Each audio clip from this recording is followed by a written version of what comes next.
Hello, my name is Jonathan Valdez, and today I will be discussing lesbian activism during the early years of the U.S. AIDS epidemic for my History 3016 final project. The textbook we use briefly discusses other activism movements in Chapter 11 for women in the 1960s to the 1980s. During this, they bring up both the lesbians' involvement in the women's healthcare movement, and then they mention their participation in activism during the early parts of the AIDS epidemic, and how this led to a more unified LGBT rights movement. So in order to expand on that, I went and read some sources on the politics of healthcare. And Dr. Jennifer Brard described how, because of the activism in the women's health movement, lesbians already had experience navigating healthcare and treating it as a political issue, not just a personal one. This can be seen in the second wave feminist proverb, "the person is political," being applied to the gay community in the form of "it's not political until it's personal" by Dr. Cindy Patton, a notable AIDS historian. This politicization of healthcare continues with women in the AIDS epidemic as they fought for it to be treated as if it were possible for women to also get HIV/AIDS, which the CDC did not recognize until a decade after the AIDS epidemic had its first reported case in 1971. So it wasn't recognized that women could get it until 1981. According to Dr. Breyer, another school of thought that translated from the women's health movement was the idea that misogyny is at the root of women's healthcare-related issues. Therefore, solving the healthcare-related issues to the AIDS epidemic would require liberation from homophobia.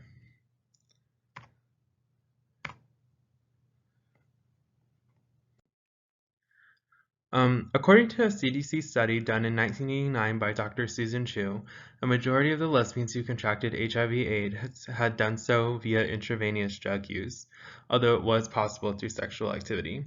The same study also found that most women who contracted HIV did so by having sex with men or by having sex with someone who had sex with men.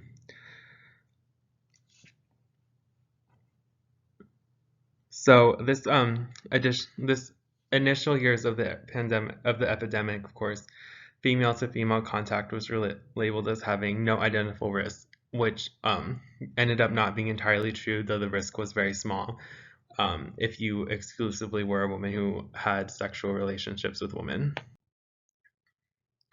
So big part of AIDS activism is involved in the ACT UP organization. So ACT UP is described as a diverse, nonpartisan group of individuals united in anger and committed to direct action to the end of AIDS. And ACT UP even stands for AIDS Coalition to Unleash Power. So ACT UP was described as a very queer place, according to Dr. Ann Svetkovich, where gay men and lesbians could meet up with like-minded people. This led to not only separate social gatherings that stemmed off the group, but also smaller groups with more specific purposes could offshoot from ACT UP, like the dyke dinners. At the dyke dinners, lesbians would mingle with each other and just have a separate social experience just exclusively related to activism. Lesbians were important members in ACT UP due to their experience in feminist-related social movements, like the anti-war movement and the women's healthcare movement. And even though these women generally had more experience in activism, they still faced misogyny and sexism from men in the movement, even those who they believed to be doing their best to be feminist. And another way that lesbians were sort of not taken seriously in this movement was they were questioned as to why they were present in ACT UP to begin with, as it seemed like a non-issue for them, especially at the early years of the epidemic.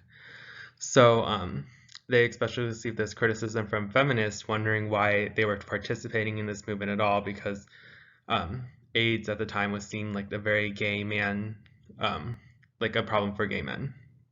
And however, even with all this criticisms, lesbians attempted to make ACT UP as inclusive as a place that they thought was reasonably possible, and just make it better, especially through language. A specific example, according to Dr. Svetkovich, is changing language like from "let's man the table" to "let's staff the table."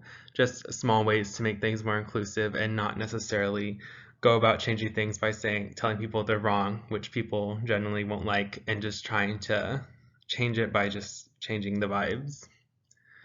So ACT UP as an organization did receive criticism for its clique-like behaviors of its members. Dr. Svetkovich describes how there were in-groups and there were out-groups within the organization, in addition to the group's heavy use of socializing as a form of activism. Like I said before, with the dyke dinners, or the gay men would often have other separate social things that they would do, or go cruising and things like that. So all of this to how a unified LGBT rights movement came about. So in the Legacies of Trauma, Legacies of Activism, ACT UP Lesbians, Dr. Svetkovich suggests that lesbians got involved because they were in the same social circles as gay men and they wanted to help their friends. Dr. Svetkovich and Dr. Breyer also suggest that others got involved with AIDS activism because it addressed issues like sexual liberation and for them in a way that the feminist movement did not. That was more relevant to the lesbian woman.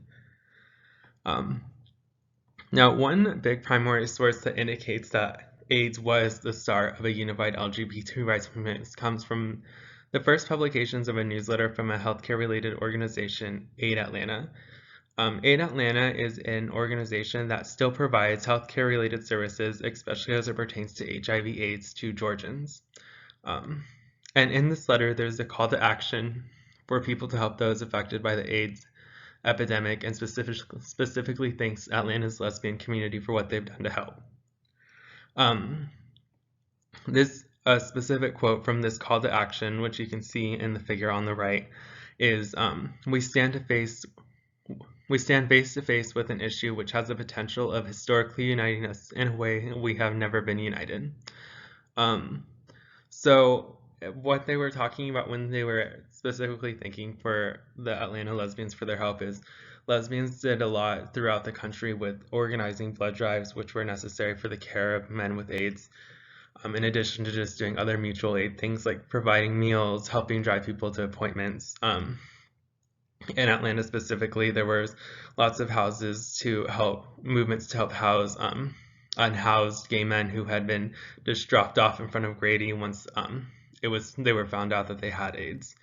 So all of these things, with the combination of them being in the same social circles as gay men, them desiring a certain type of sexual liberation that the AIDS activism sort of created a framework for, and just generally wanting to help with their experience in the healthcare related movements, all sort of led to this united LGBT rights movement where it was no longer just a feminist lesbian thing to want these certain goals for lesbians and gay men to want these certain goals for gay men. It was more unified.